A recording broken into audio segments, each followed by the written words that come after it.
I'm Anthea. I'm head of growth at Bizink, and we've got Jack on the line. You can see here. Hey, Jack. Hi there, thanks for having me. That's right. So this, as you can see on screen, it's a partner webinar with Bizink and Practice Protect. So today we'll be talking you through data security and how to protect your marketing data as well. And then on from that, how to use that as a differentiator in your marketing. Obviously, Jack's at a conference in Melbourne. He's got a few friends behind him. Yeah, please excuse me. If you get some kids and things rolling past, please just ignore. Awesome. Okay, so quick little bit housekeeping before we jump into things. This session is being recorded and you will get a copy of the recording. It'll be sent to you in an email afterwards, so look out for that. There's also going to be a Q&A at the end, so please use the Zoom Q&A panel to submit your questions. If there's anything that comes up as we go, just send it in and then we can get straight into it. There's also going to be 3 polls during the session. So we've got Camilla on the line from Bizink as well. So she's going to be like your tech support. If there's anything that goes wrong with Zoom or you've got any questions, just flick them through to us in the chat or the Q&A and Camilla will answer. So she'll be sending some links as we go along and also running those polls. So we just ask you to answer those. Awesome. So obviously you can see us on the webcams already, but I'm Anthea from Bizink, as I mentioned. So I work in with the marketing team at Bizink. At Bizink, we help accountants and bookkeepers with websites and marketing.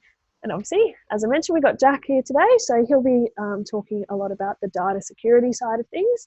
And this webinar we see is kind of a launch of hopefully an exciting partnership between Practice Protect and Bizink. Obviously, we want our accountants and their clients to be as secure as possible. And from Practice Protect's side, I'm sure you are interested in their success and marketing and growth as well. So, and just to add to that as well, I think the real reason why we're really excited to do this webinar for is because that's one of the most this is actually one of the most common questions we get from our clients is, how do I actually use this to win clients and influence my clients for the better? And obviously there's no one better in the market or the industry to be speaking with than you guys. So once again, really thanks for having us, and I'm really excited to share what we've discussed already. Perfect. So quick little overview of what we'll talk about today. We're obviously talking about data security and also marketing security. Not just making sure your firm is secure, but making sure your marketing is as well. Obviously, because the data you hold is quite sensitive for your clients too. We're then going to show you how to differentiate your firm and set your firm apart using these tools. And we've also included some quick wins, some easy tips that you can hopefully go away and implement today. So we'll get started with the first poll. Camilla's going to launch that now, please. So that is on screen now. If you could just select, we're just asking you how many employees do you have.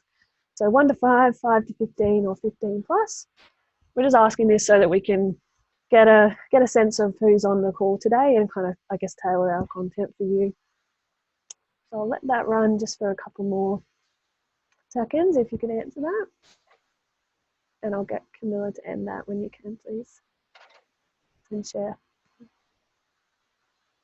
Perfect, there we go. So that should be sharing with you all now. You can see Jack, most of our people on today have 1 to 5 employees, majority there. So Awesome. Talk you through some examples that are hopefully relevant for you. Perfect. Okay. All right. So let's get into the first one. I've got this slide on screen, Jack, about a recent, he's excited, a recent Deloitte hack. Yeah, so sorry about the noises once again, guys. So yeah, Deloitte, we all know Deloitte. So one of the big 4, obviously. I think that, there's a very common misconception out there actually that most hacks happen to these big boys and these large firms because they're a higher target. And I think this is really important to say here because nothing could be further from the truth. So what I will let you know is that even with the big guys, though, it's the little things that really make the impact. So Deloitte was hacked not too long ago. Now, what actually happened is one of the administrators put a 6-character password on their email account. That account was brute force hacked. Brute force hacking is when a piece of software latches on to various different things such as Office 365, Gmail, all the main cloud applications, puts in an email address and just bombards it with password combinations to look its access. So that's what it did with Deloitte here. A 6-character password will take less than a second to hack through typically. So that's boom, they're in. What actually happened is they got into the emails, they reset passwords into the main CRM, exported the database, and it essentially was covered up for about 3 or 4 years. So when I say like this happened recently, it actually came out quite recently. Now, what they actually got access to was emails, first names, last names, addresses, IP addresses of people who are accessing their data, making a notifiable breach. So what hackers actually do with that data then is they will build profiles around the contacts that they were able to obtain. So they've got the email, so they've got the export of the email accounts, they've got email addresses, they've seen all the communications that were sent into Deloitte. Now, particularly pertinent because of the fact that Deloitte, does some has some serious clients, ended up going out there and selling all the data on all their clients. Now, because it was Deloitte, there was a large amount of clients on there. The damage bill was in the millions, quite easily. This sort of thing doesn't just happen to larger firms.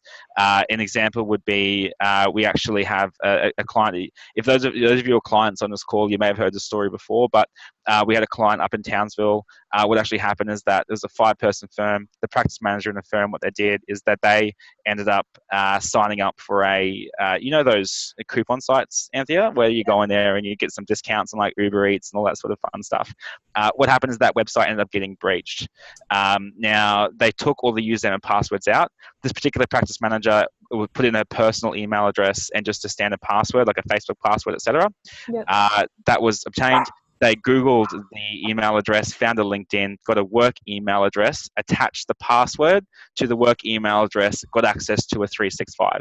Now, they sat inside at Office 365 for about 90 days, which is pretty interesting. And after 90 days, what they essentially did was sent out an email through to all of their clients saying, hey, listen, as you are aware, we're about to launch these management reporting systems or this management reporting, let me know if you'd like a free draft management report so you can assess the services for your business.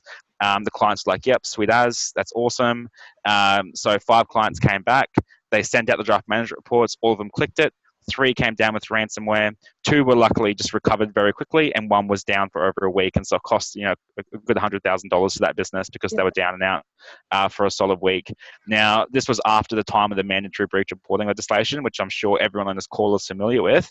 They had to go out then and inform every single person that was inside who sent them an email, the vendors, clients, ex-clients, and say, hey, we've been breached. Please be aware that this information has been taken. And so obviously it caused some pretty major reputational damage to that business as well. So, it happens in all shapes and sizes, and it's always the little stuff. Like the cloud is 1,000 times more secure than the server could ever be when managed correctly and the human infrastructure is managed correctly. So, that's, I suppose, a couple of little stories there. Yeah, that's so interesting. Hey, like obviously we think about the Deloittes, like you were saying, but like there's serious vulnerabilities in most firms, including small firms, obviously, as well. So, more than 60% of all breaches or revenue that was stolen in the last 12 months. So if you took all the revenue stolen, right, 60% was taken from businesses with less than 20 team members. Now, that's crazy when you think about it in a way that this is from a revenue perspective. So you only need 1, 2, 3 big hacks with the big guys to actually make up a huge amount of money.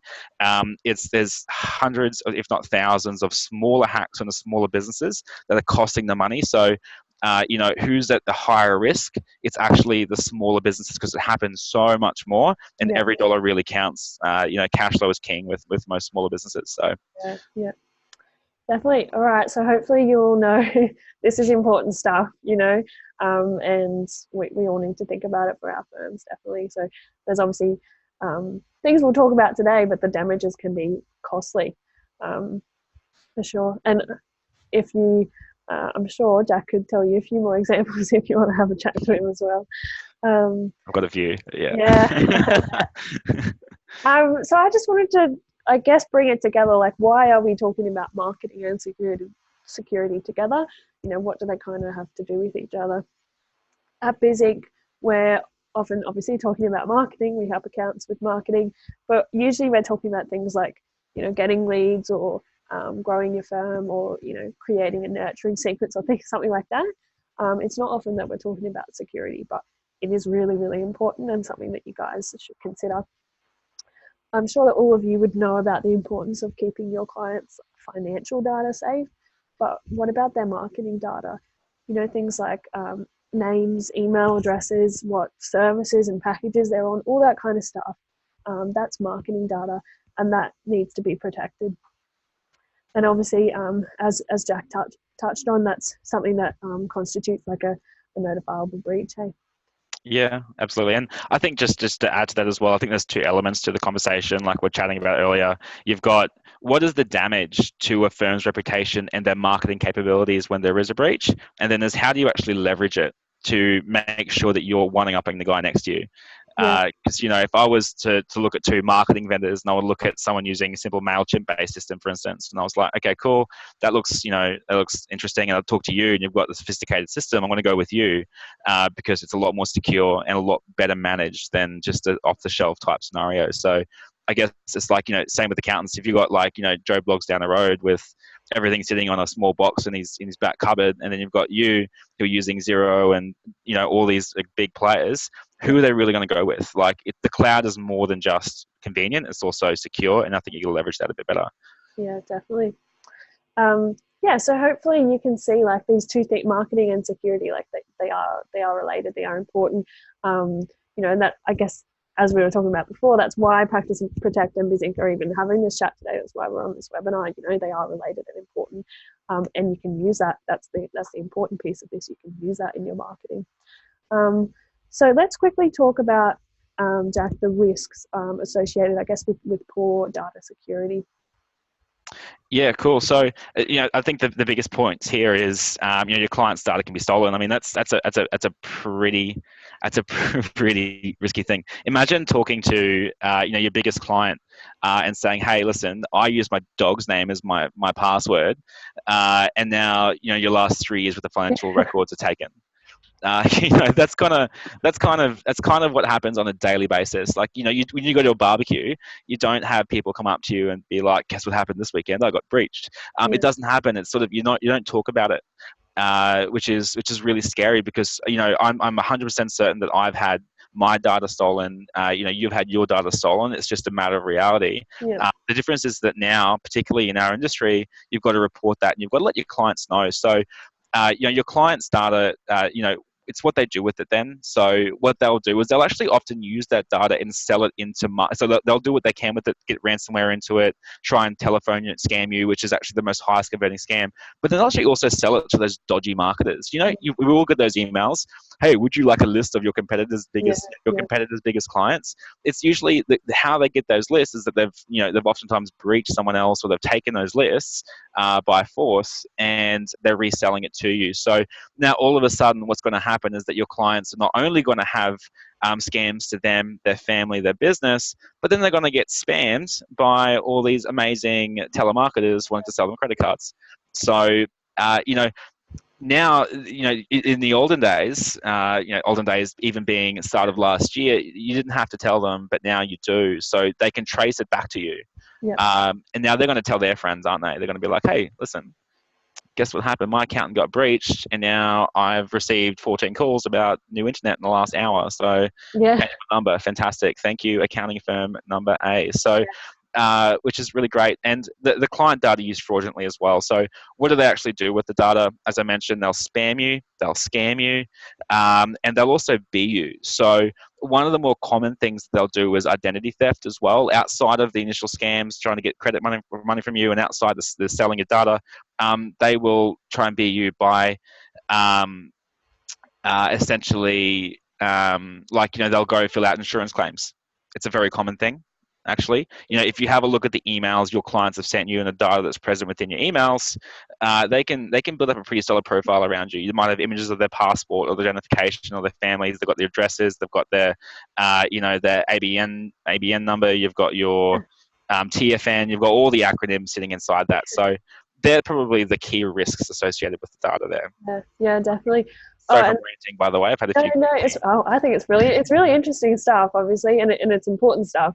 You know, as Jack mentioned just now, you don't want to be, you want to have to be that accountant that sends out that, you know, I'm sorry email, like you'll be talked about at the barbecue, as we've heard, and obviously you're putting people at risk there. So it's something we need to take seriously. The next slide then, Jack, is what does that mean for the accountant? What are the repercussions? Yeah, and I think that, you know, we did kind of cover it before. Due to my rambling, you're welcome. So, you know, you're going to lose your clients. You know, sometimes, you know, you're lucky in that you've got some really solid relationships with your clients, and they're going to stick around, but things will never really be the same. And I'm sure that you've all seen this. So you have the potential of losing clients. Now, you've also got the opportunity loss then as well. You're going to have reduced ability or reduced desire for people to refer their friends and family and fellow business owners to you. So not only lost clients as clients right now, but lost opportunity cost. It's an opportunity cost for potential clients. So that's a really key thing. You know, some breaches you actually have to put it. You should by your moral standards put it on your website and advertise it. If that's the case, obviously people who are prospecting, looking for new accountants, that's going to damage that side of things as well. Yeah. That's going to feed into lost revenue and damage brand and reputation. Now, with the mandatory breach reporting legislation, I've spoken about your requirement to actually report these breaches. Failure to do so can lead up to a $1.8 million fine. If you guys run, you know, anything like me, I know I can't afford a good $1.8 million out my back pocket. So, you know, there are those things as well. You've also got the Privacy Act 97 to contend with. You've got the OAIC. You know, a few of the other. You know, you've got the. I've had a senior moment. The ATO and that. So they actually have the capability, and you know, they can actually suspend your license to stop you from actually being a licensed practitioner if you don't report the breaches or you're seen as handling data in an incorrect way, because it obviously feeds through to them. It cost the government a little over $1 billion cleaning up scams and frauds over the past, you know, last year. So it cost them $1 billion. They're going to do whatever. If it means suspending a license of a practitioner, they'll do it. I mean, you know, because it could cost them a lot more than it costs you actually, because they have to go through all the back ends and all the government systems and fix everything up. So that's what it means for you. Yeah, definitely big stuff. I'm sure, you know, you're understanding now the implications of this. So what can you actually do about it? So I've been saying as well, like, take it seriously.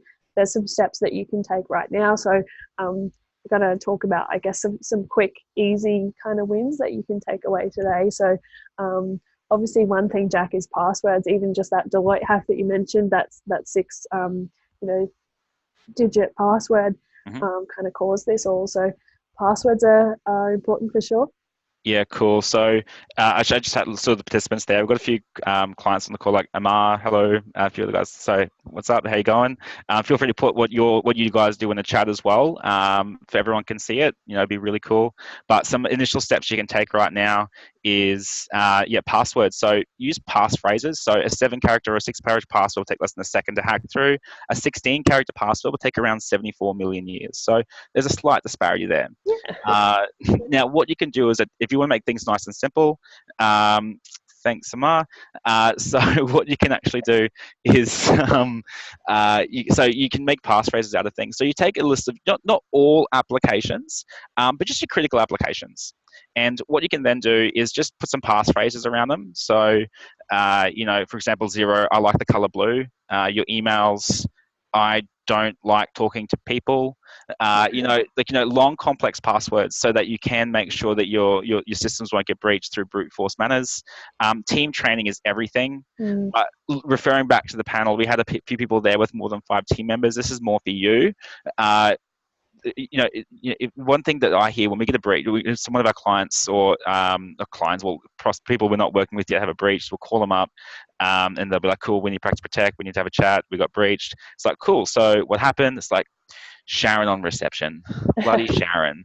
And we're like, okay, sorry to hear about Sharon, but what training did you provide, Sharon? And inevitably it's always, well, it's common sense. It's like, well, mate, common sense is not that common. Yeah. So, and I don't say that in a derogatory way, because there are our fields, or our circles of influence, and our circles of control, and and it's also just our ownership, circles of ownership. And so people just don't own. They're not like, oh, look at your data.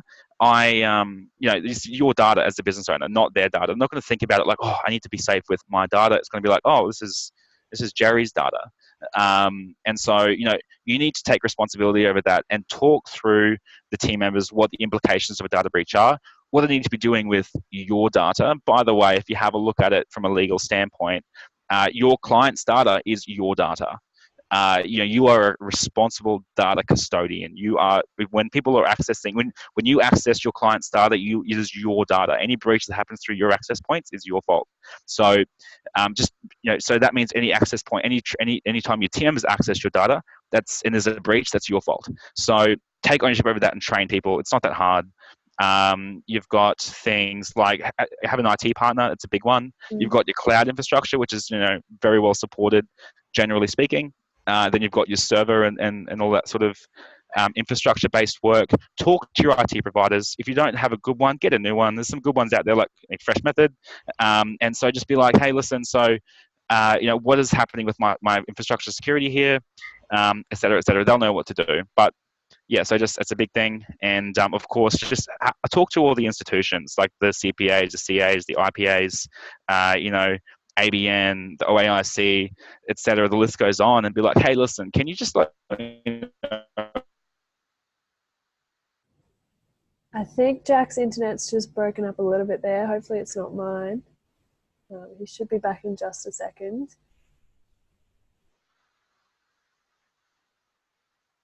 Hopefully everyone can still hear me as well. We've just got the chat buzzing because we're all missing you, Jack. Hopefully it gets sorted in a minute. There was are you back there with us, Jack? Almost? No?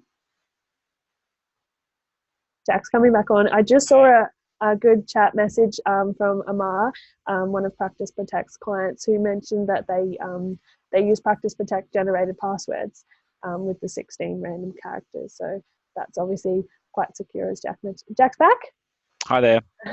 Cool, perfect. I think that was just the stars aligning, being like, stop rambling, Jack. So that's I get really passionate about these things. I can't help myself.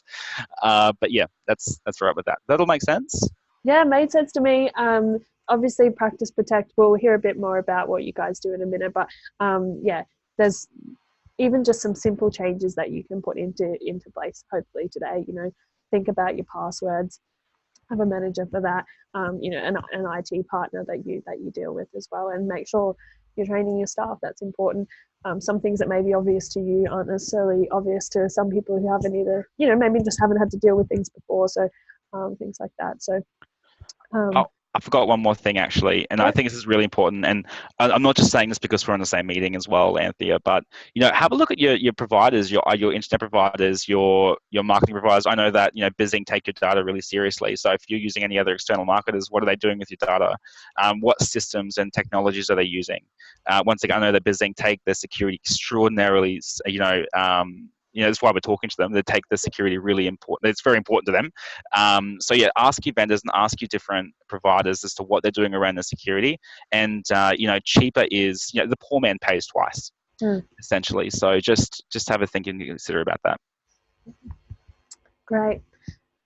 So the next kind of part of it, obviously we've talked about data security, the risks of that, and why you need to protect that, but you also need to secure your marketing data. And Jack's just mentioned, kind of is thinking of it like your data, because it is your responsibility. So not just their financial data that you need to take care of. So my tip here, don't have like an Excel spreadsheet with lists of client names and email addresses that anyone can access, or is just saved on your computer, or that different staff have access to maybe. So my tips here are to get a secure CRM. So just some options. We can send the links as well. Like HubSpot has a free version, Zoho or Insightly. There's some options out there. Have two-factor authentication on the login. And of course, have a chat to Practice Protect, so you can log in through there and secure obviously the access to that as well. So we'll, oh I yes, was going to say, by the way, for those of you who are storing marketing documents in a Excel spreadsheet, I'm at the BGL RegTech conference today, which is actually really good. And what happens is, like, for example, you go onto the Wi-Fi network here, and you got that spreadsheet saved, say, on your laptop. If you're connected to the Wi-Fi network, that puts your computer, it opens up your laptop and your computer. Someone can just come in and very easily hack your computer and just pull those lists out. And then get access to your database. They can get access to your Outlook, and then they're able to sort of, once again, import that list into your Outlook and just do some mass send outs from you as well. So, having it in a secure system is super important. Super important. Yeah, definitely. Perfect. So we're going to get Camilla to launch our second poll as well here. So this is about, we really want to talk about, I guess, protecting your apps, and, so that the poll that Camilla's put on screen is, do you work in the cloud? So hopefully you'd be able to see that now. If you could just answer the yes/no question. I'll leave that up for a little while yet, and we'll. So I'm excited for everyone to see these results, by the way, Anthea. Yeah. The live tally here, it's quite interesting. Yeah, I know. I'm like, we've got a few more people that haven't answered, so if you can, I'm really interested. Oh, okay. Yeah. Okay, Camilla, I'll probably get you to shut that down now and then just share the answers. So you should be able to see that on screen now. So it looks like 92% do.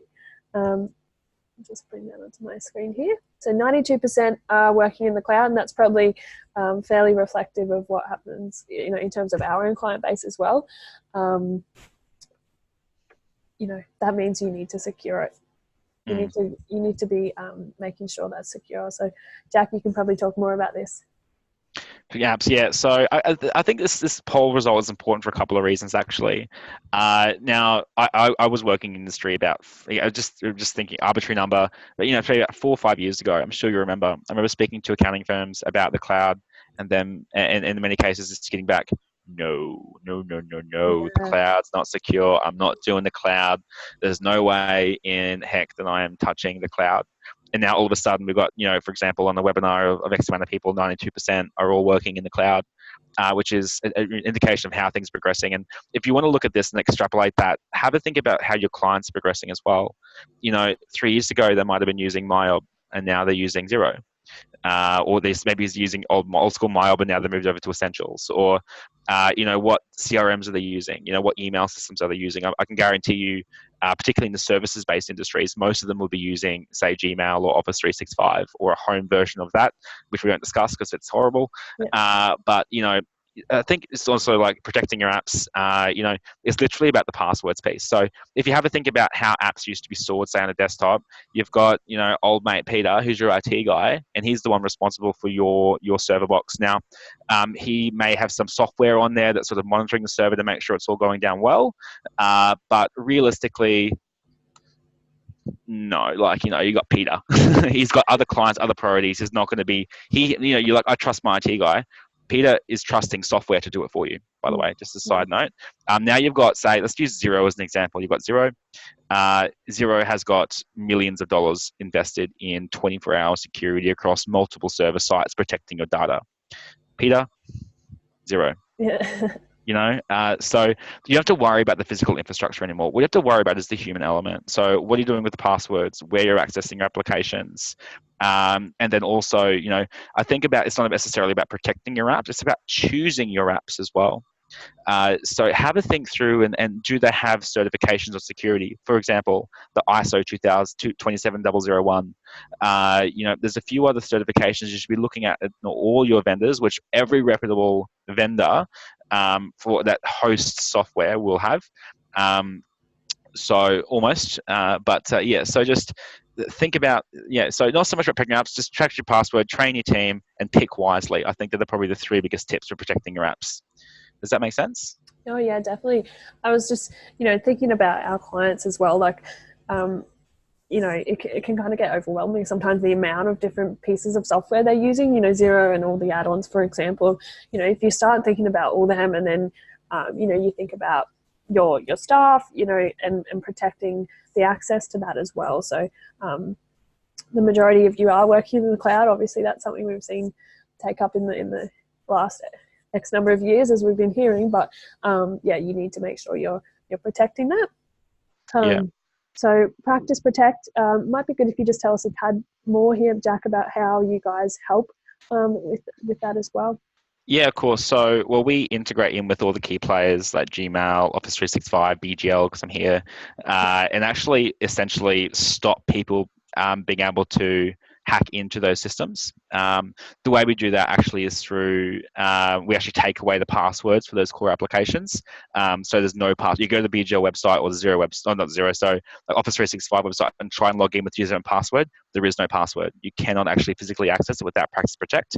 For those that we don't integrate with, what we actually do is we will take away all the knowledge of all the passwords for all the team members, set them to 16 characters long, and then put it inside Practice Protect. There's a single dashboard that you log into, you click on the app that you want and put them through, and no one has any knowledge of the passwords when you control over their passwords. And that way you've just got streamlined access through to everything. Yeah. We also do CPD training around cybersecurity and also legal documents as well. So we provide some legal frameworks to make sure you're compliant with those acronyms, as I mentioned before. Yeah. So in the example, so for example, may I just answer the question that we had come through, Anthea? Okay, yeah, sure. Yep. Yeah, cool. So anonymous attendee, hello anonymous. So what's the most secure file management system? I'm currently using OneDrive and as a part of Office 365, but as my team expands, I'm not sure if this is the best system for us. Now, it's as I mentioned before, it's not necessarily the actual application. You know, most document managements, you've got FYI docs, you've got, OneDrive is pretty good. We use OneDrive, SharePoint in our business, and also Box. So Box and Dropbox are another couple of different systems that you can be using. It's all about how you actually set those up. What expertise you've got in place to understand systems, and also it's about the training that you provide your team as well, and the level of control that you give them. So, an example of say OneDrive would integrate with OneDrive and stop people hacking into it, and control people who can access that data. Outside of Practice Protect, though, I would speak to your IT guys. And I would also ask the vendors, how can I speak to FY Docs, OneDrive, possibly Suite Files, and just say, hey, how can I most securely set you up? And who do you recommend I work with? So it's not the system, it's the process behind it that really matters. If that, do you reckon that answers the question? Yeah, definitely. But Yeah. I mean, yeah, I should have mentioned this a bit more as well. Like, if you've got any questions, send them through as we go. Yeah, obviously, we'll answer them now or at the end. So, yeah, if you've got any other questions following on from that, send it through. So let's kind of, I'm going to want to take this to the next level now, which is, again, the part that we find interesting. You know, you've taken these steps to increase your security. Say you're having this chat with Practice Protect. That's awesome. But what do you do now? You know, how do you take it to that next level and use it in your marketing? So the simplest thing is just tell your clients and your prospects about it. Often, you know, we talk to a lot of accountants and bookkeepers, and you know, it's marketing can be hard, especially for, you know, if it's not your forte. But just try and break it down and make it, you know, a bit simpler. It's just about telling people about these good things about your firm, things that you're doing for them. So I'm going to jump into what most firms do and some tips for you. The how about this will come in a minute. So first, Jack will talk about what we see most firms doing. This is one I added here: nothing or not much. You know, many firms out there not doing enough about this sort of stuff. So, 2 more points on screen about some may use like a password manager, like LastPass or something like that. So that's obviously a good step. And often this is something I noted as well, as often I see our accountants reposting like ATO scam warnings and things like that. So there's just some things that other people are doing out there. So here's what you can do. This is the slide that I think hopefully you'll find valuable. First one, bit obvious, get Practice Protect. But make sure you actually are secure, you know. Make sure you do have that security in place as first of all. So obviously, Jack, you'll be able to talk about this, going through like the next step of it being like that training and certification with the cloud best practice. Yeah, absolutely. Yeah, you go. You got something. No. I was gonna add to this about some other things that you can do as well, but I'm not stealing your thunder. You're the Okay. expert. All right. So Let's go. please. Yeah. Yeah. So obviously, yeah, go through their like certification process, and you'll get the cloud best practice security badge. And then on from that is, use that badge, like you do with the Zero partner badge. Use that in your website and in your marketing. So I'm just gonna, no, I'm gonna exit full screen. That's what I'm gonna do. Am I? Maybe I'm not. I think you might be sharing just the slides, Anthea. Okay. Right. What I'll do, because I can't seem to get great having technical issues when this happens.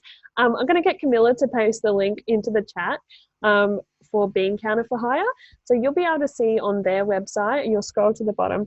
Camilla can send you the details as well. They've got this cloud best practice certified logo in their partners section of their homepage. So right from the homepage, you can see that they're displaying, their expertise here. So Camilla's pasted that link. They're a website client of ours as well, so have a look around the website if you like as well. But basically, yeah, make sure people are knowing about this from the get-go. Another tip that when Jack and I were speaking the other day, add it to your engagement letters. So you've probably got more info on this, Jack, as well, but make sure, prospects and from the get-go, people are knowing about what your security measures and what you're doing to protect their details. I would say on that note as well, like if you have a think about during the prospecting process, I can almost guarantee you that every prospect or potential client that you speak with isn't just speaking with you. What they're doing is they're price hunting, but more importantly, value hunting. The price is only ever an issue in the absence of value, and I've seen that time and time again. The number of businesses out there who have doubled their fees and doubled their number of clients is exponential. So, if you have a look at it that way, you basically value stacking what you do. You're like, cool. So I'm an excellent accountant. I provide this service, this service, this service. I'm protecting your entire life's worth of financial data here, and my price is this. Versus this is what I'm doing. Here's the price. If you just think about the extra ands in all of that, it's actually massive. So putting in your engagement letter, like, I've got a secure system. I've vetted all my vendors that I use this. I use a secure marketing database and marketing system. Your data will not be released. We've got Practice Protect, or we've got a similar, other systems in place. Our IT guys do quarterly checkups. Like, just add that into the engagement letter itself, so that when they've gone home and they're having all the proposals that are sitting in front of them, you're going to stand out in that way. Yeah, that's such an awesome point as well. We often tell our clients, especially thinking about the marketing, the website side of things, they likely have not just your website open, they've got multiple tabs open, at that point of like the purchase process, right? So what can you do to stand out? So definitely include things like that. Now, another thing I wanted to mention as well is, as a giveaway for this webinar, we're giving you away an email template that we've written. So that'll again come in that follow-up email that we'll send to you from Bizink. So this email template is going to help you. You can send this to your clients and your prospects and let them know about how you protect their financial data, their marketing data. But also, we've taken it a step further, and it's also about giving them some tips for their business as well. So we'll come back to that in a second. We also have another example that we can send the link to as well of one of Practice Protect's clients. So what they've done is written a nice blog about it, their security measures. So again, it's just letting people know what actually, do you mind if I just quickly show that, actually? Because it's actually, I think it's quite relevant. Would you mind if I just take over the sharing for just a moment? Yeah, so I've stopped. Is that working for you? I hope so. Let's have a look. What's going to pop up on my screen? Yeah, we'll see. So, not Facebook now. Yeah, exactly. Yeah. Can you see the website here? That's perfect for me. Yeah, so you've got, you're scrolling down, you're having a look. Cool, you've got a nice video here. These are the services. Go down the bottom, and you've got a nice little logo there, but also contact us. Our cybersecurity approach is differentiated. You click on that, and then you've got, we take cybersecurity very seriously. This is what we've done.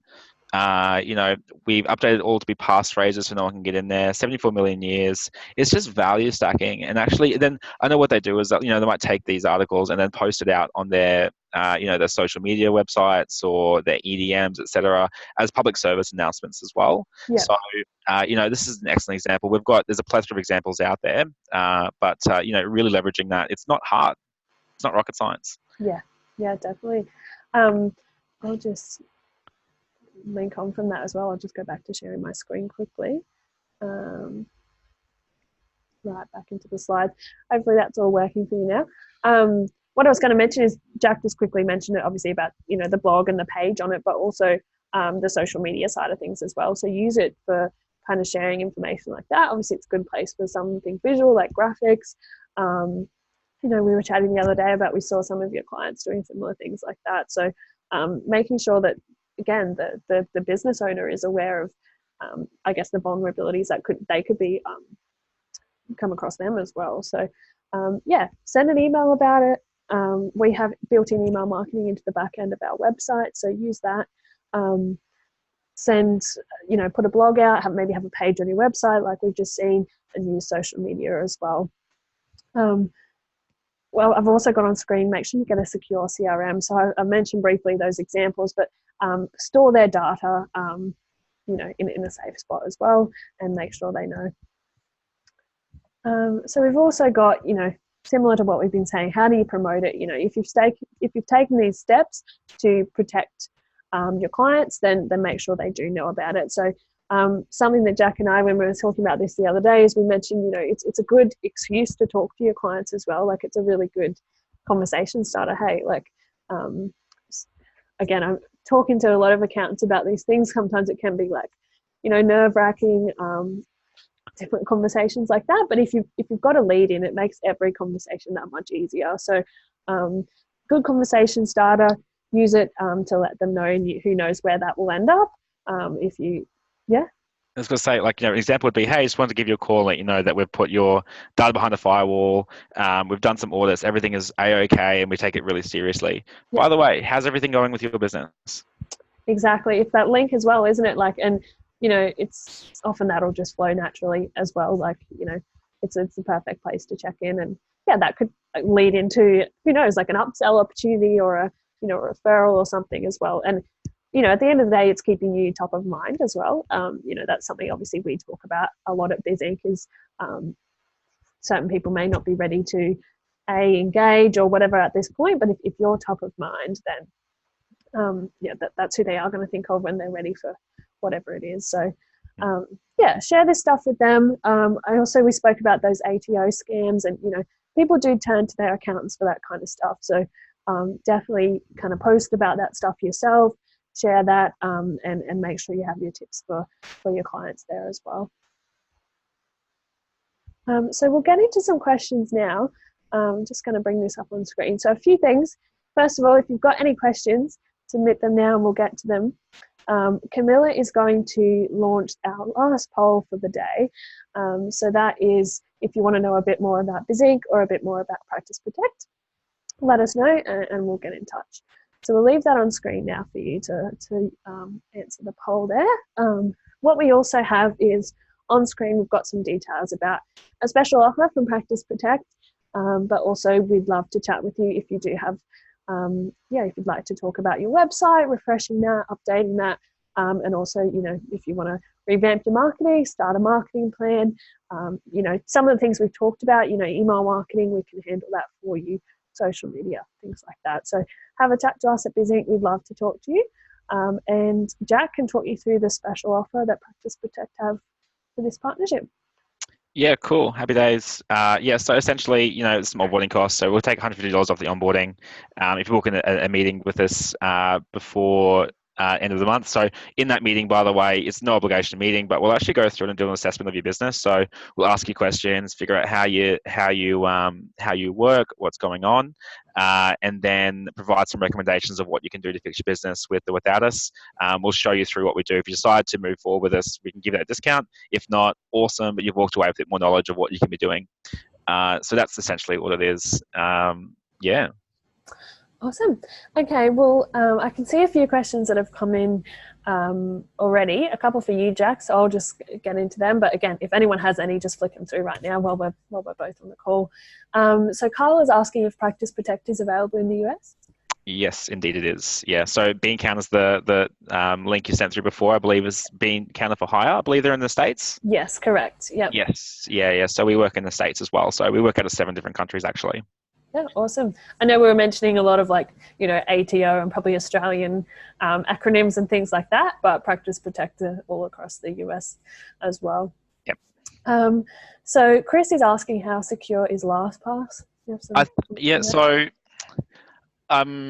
it's a different setup. Say it's as secure as you make it. Now there are some similar elements to what we do and what LastPass do.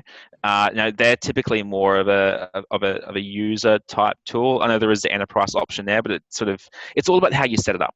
I'm going to put it there. So is a power drill awesome tool? Yep. In the hands of a 3-year-old, not so much. So think about how you're setting it up, speak to some experts. There are quite a number of challenges in it and getting it set up correctly and having the know-how around it. So it has the potential to be a good system if used correctly. But yeah, so it's all that's kind of, so I can't say yes or no. Okay. I would say have a look at your options and make an informed decision based off that. Yeah. So just to be clear, if you went with Practice Protect, you wouldn't need a LastPass? No, you would not need a LastPass. Yeah, that's right. Awesome. And I saw Chris's secondary question. How do you integrate Protect apps you don't integrate with?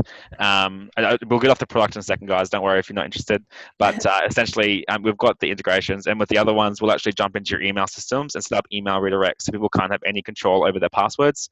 Whenever they try and reset a password that goes through to you, we'll then reset all of their passwords to be 16 characters long and they can't see them and it's inside the system. So similar to the way that LastPass does it, except that we set it up for you correctly. It's kind awesome. of complex. There's another question for you from Scott as well. Is there an example of a security clause that they can use in a terms of engagement document? Yes, there is. I know that we are sharing on with you actually, Anthea, to put inside the Bizink master library.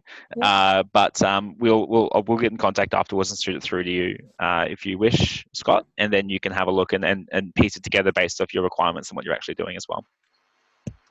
Yeah, awesome. I'm looking forward to that as well.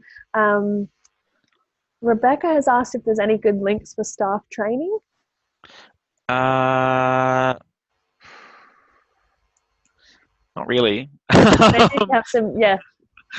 So I guess that's kind of why we do what we do, is because there isn't a lot of great security out there, the training anyways. So I would say do your research and present something through yourself. Get them onto webinars run by, say, us or maybe other providers. Speak to your IT guys. I think that the best training would actually come from you. Build it up and do some training yourself. I think is a really good way to do that. Yep. That way, they know it's taken seriously and they've done the training. And if they do something wrong, you can be like, hey, buddy, I literally told you that. So, it gives you a lot more power and control over it all. So piece together some training and deliver it yourself, I would say, or engage a third party to actually do that. Yeah. I'm just thinking of this as well as, you could kind of appoint a champion as well for different parts of it maybe, and then they could deliver the training themselves. They say if you teach it, you learn it, different things like that. But also I really love that point about getting them on, these types of webinars. So that's a part of their learning as well. Yeah. What you could always do is after you do it with your internal team, run one for your clients. Yeah. Run a seminar on cybersecurity for your clients, and then add some other things in there around accounting, etc. Or even better, your prospects. Do something, invite all the business owners in your area, be like, hey, so we've actually seen a lot of breaches happening in the area due to accounting data. We've decided to actually take things into our own hands and give you the tools required to protect your accounting data so you can educate your accountants or find a better one. You can go in there and do things like that as well. I love that. No, that's a brilliant idea from that marketing point of view as well. That's the whole webinar today really is like, take it that next step and differentiate yourself. So whether it's a webinar, an event or whatever, it's not just, well, this is what we do. It's like, here's some actual, practical implications for your business. Here are our tips. So yeah, that's awesome. I was going to ask as well, if you could just tell us a bit more about like, what if they have offshore staff? How would you protect the accounting firm with Practice Protect in that instance? We're a big believer in that offshore is the same as work at home. If you have a look at the risks associated or the number of breaches occurring, majority of them are coming through from actually from team members in the country. Because when you're working offshore, we'll take over control similar to the way we do with regular team members. The difference is that the IT providers in the BPOs offshore take physical security very seriously. You're going to be a lot safer having an offshore team member than an onshore team member working from home in many cases, because you've got full control over their infrastructure. So I would say get in there and just the same as you would an onshore team member, basically. I'm rambling. Yeah. I can't help it. Okay, so I think we'll probably wrap it up there. If there's any questions, send them through. Jack and I are happy to chat to anyone who's interested in hearing us ramble a bit more. Yep, but as we've mentioned, it's not no obligation there. We just like to chat to you about what you're doing and how we can help. So thanks very much, everyone, first of all, for coming along today and listening to us. You will be hearing from us with an email with the giveaways that we've mentioned. So we're giving away an email template that we've written that we've mentioned, but we'll also be giving a Bizink website audit. So we'll take a look at your website and we'll send you a report. So that's our feedback and suggestions on. It's not all negative, positive stuff too. What you're doing good, it's good to know. And we'll also be sending Practice Protect security checklist, so you can see how you're going, and obviously details of the Practice Protect special offer and how to get in touch with us. So thank you, everyone. Wonderful. Thank you so much. Really appreciate your time. And thank you, Anthea, for inviting us along as well. It's been a pleasure. Well, good. Thanks for taking the time out of the conference. It's all right. All right. See you guys. All right. Thanks, everyone. We'll talk to you later.